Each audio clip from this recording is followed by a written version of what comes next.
জয়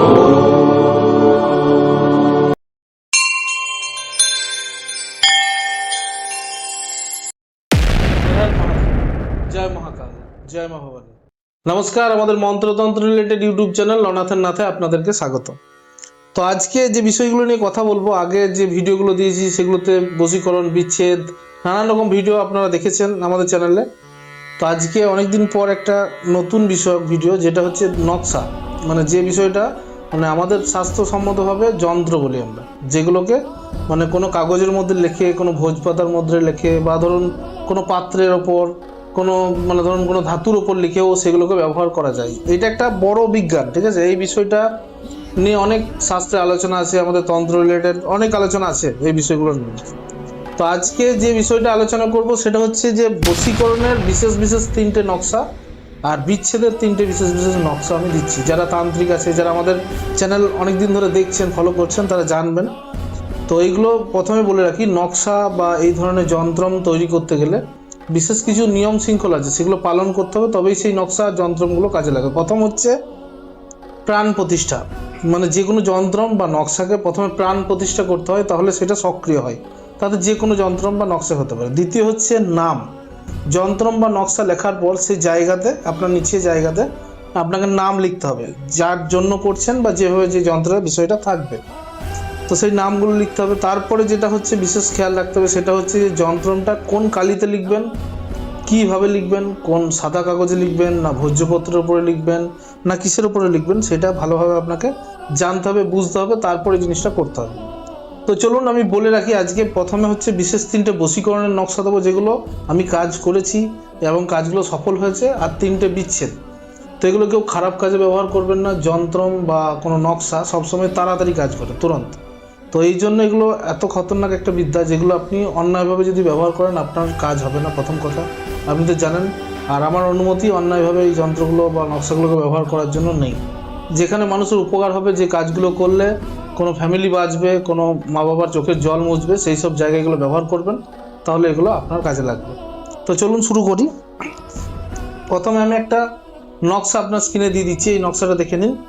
এই নকশাটা আপনাকে মানে যে কোনো মঙ্গলবার বা শনিবার, ঠিক আছে, সকাল দুপুর রাত্রি যে কোনো সময় পূর্ব দিকে মুখ করে বসে, ভালো করে শুনে নিন, পূর্ব দিকে মুখ করে বসে মুখে কিছু চিনি নিয়ে, মানে মুখে মিষ্টি জাতীয় কোনো দ্রব্য, চিনি বা মিষ্টি বা কোনো কিছু নিয়ে বসে আপনাকে এই যন্ত্রটা আঁকতে হবে। আঁকতে হবে মানে যেরকমভাবে যন্ত্রটা প্রথমে দেখে নিয়েছেন, যেরকমভাবে আছে সেই রকমভাবে, আপনাকে মানে বোঝার দরকার নেই, সেরকমভাবে আঁকতে হবে, ঠিক আছে? লিখতে হবে, যা শব্দ যেরকম আছে সমস্ত কিছু সেরকমভাবে লিখবেন।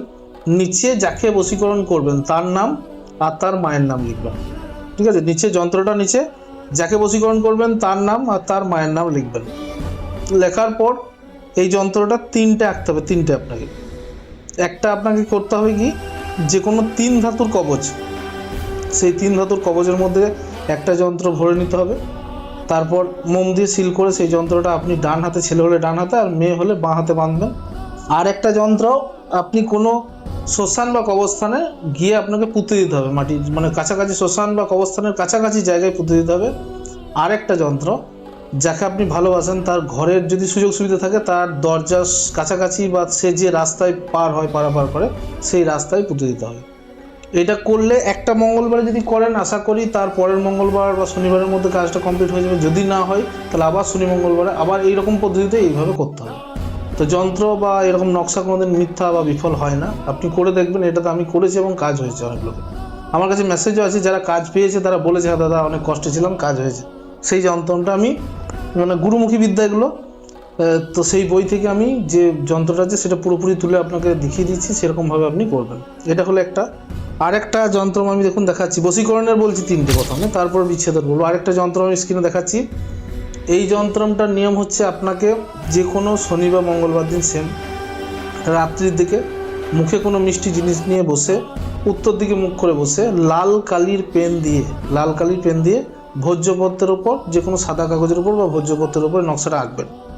নকশাটা আঁকার পর এরকম 7টা নকশা করবেন, 7টা নকশা করার পর ভালো করে লিখে নিলেন। লিখে নিয়ে যদি এটা লাল কালিতেও লেখা যেতে পারে, ঠিক আছে। এটা যদি আপনি কেশরের কালি, কেশর পাওয়া যায় দোকানে, কেশরের কালি দিয়েও লিখতে পারেন। ঠিক আছে। সব থেকে ভালো বশীকরণের কোনো যন্ত্র লিখতে গেলে গৌরচন, যেটা দশকর্মার দোকানে পাওয়া যায়, অরিজিনালটা যদি পান তাহলে খুব ভালো। গৌরচনের কালি দিয়ে এই জিনিসটা আপনাকে লিখলে খুব ভালো হবে।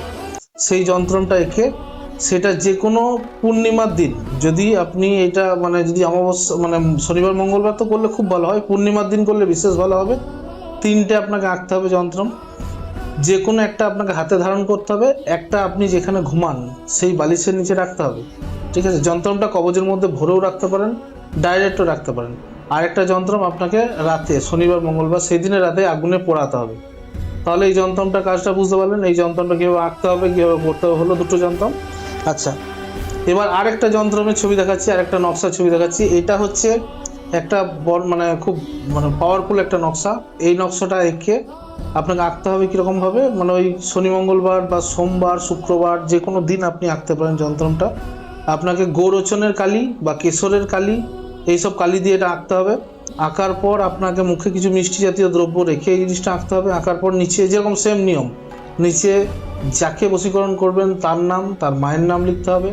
তারপরে আপনি এই মানে পুরো যন্ত্রমটা, একটা যন্ত্রম লিখে আপনি যে কোনো তামার কবজে ভরে, এই যন্ত্রমটা তামার কবজে ভরে যাকে বশীকরণ করবেন তার যদি চুল থাকে তাহলে চুল সেই কবজটার মধ্যে ভরে, একটা হলেও চলবে, কিংবা আপনাকে তাকে তার বাঁ পায়ের মাটি সেই কবজটার মধ্যে ভরে মোম দিয়ে সিল করে পড়লে আস্তে আস্তে মানে যদি মানে দেখবেন 10 থেকে 12 দিনের মধ্যে বশীকরণ হয়ে গেছে। আর ওর মা দেব।